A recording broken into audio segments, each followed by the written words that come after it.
வணக்கம். இந்த வீடியோவில் நாங்கள் பார்க்க போகிறது புரட்சிகளும் வருடங்களும்.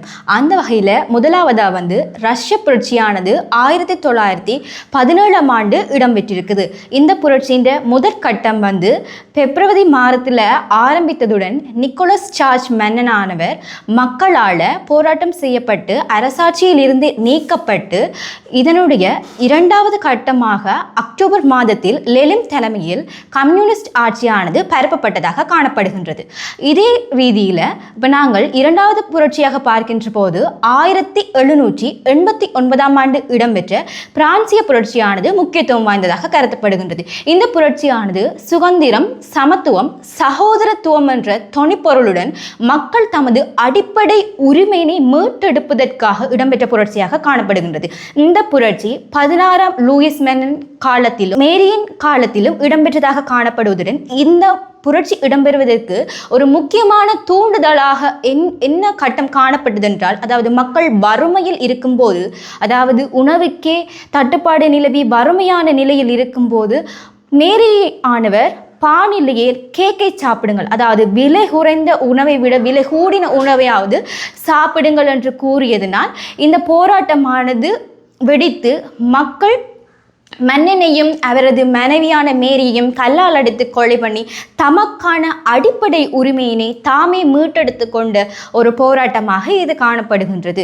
அடுத்ததாக அமெரிக்க புரட்சியாக 1775ஆம் ஆண்டு இடம்பெற்றதாக காணப்படுகின்றது. முதலாவதாக பிடல் காஸ்ட்ரோ என்பவர் மூலம் பிரகடனம் வெளியிடப்பட்டு 1783ஆம் ஆண்டு இந்த போராட்டமானது நிறைவு பெற்றதாக உள்ளது.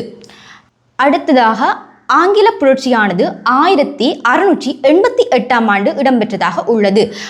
முதலாக இந்த போராட்டத்தின் மூலமே ஒரு தனி அதிகாரி, அதாவது மன்னரிடம் குவிக்கப்பட்ட அதிகாரங்கள் பிரித்து எடுக்கப்பட்டு பாராளுமன்றத்திடம் வழங்கப்பட்டது. ஒரு தனி அதிகாரங்கள் ஒரு மன்னரிடம் குவிக்கப்படும் போது அந்த மன்னனானவன் சர்வ அதிகாரியாக திகழ்ந்து மக்களுக்கு சர்வ ராஜ்யத்தை நடத்தக்கூடிய ஒரு வாய்ப்பாக காணப்படுகின்றது.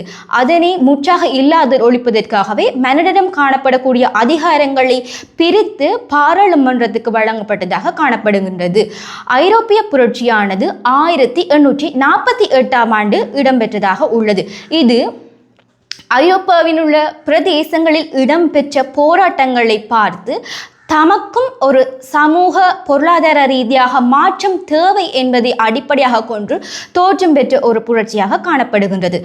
சீன புரட்சியானது 1911ஆம் ஆண்டு இடம்பெற்றதாக உள்ளது. இது சுன் சியாட்ஜன் என்ற மன்னனின் காலத்தில் இடம்பெற்றதுடன் ஒரு அரசியல் குழப்பங்கள், மஞ்சு வாரியார் வம்சத்தினுடைய பலவீனம் மற்றும் ஊழல் ராஜ்யம் என்பவற்றினை எதிர்த்து மக்களின் மூலம் மேற்கொள்ளப்பட்ட ஒரு புரட்சியாக இது காணப்படுகின்றது. ஈரானிய புரட்சி என்பது 1779ஆம் ஆண்டு இடம்பெற்றதாக காணப்படுகின்றது. இது பிடல் காஸ்ட்ரோவின் காலத்தில் இடம்பெற்ற ஒரு புரட்சியாக உள்ளது. அடுத்ததாக கியூபா புரட்சியானது 1959ஆம் ஆண்டு இடம்பெற்ற ஒரு புரட்சியாக காணப்படுகின்றது. ஈரானிய புரட்சியானது 1979ஆம் ஆண்டு இடம்பெற்றதாக காணப்படுகிறது. சா மன்னனுக்கு எதிராக மத அடக்குமுறையினை எதிர்த்து இஸ்லாமிய ஆட்சியினை ஸ்தாபிப்பதற்காக ஒரு முன்னெடுக்கப்பட்ட ஒரு போராட்டமாக இது காணப்படுகின்றது. அடுத்ததாக கியூபா புரட்சியானது 1959ஆம் ஆண்டு இடம்பெற்றதாக காணப்படுகின்றது. இந்த புரட்சி ஆனது பிடல் காஸ்ட்ரோவின் தலைமையில் இடம்பெற்ற ஒரு புரட்சியாக காணப்படுகின்றது.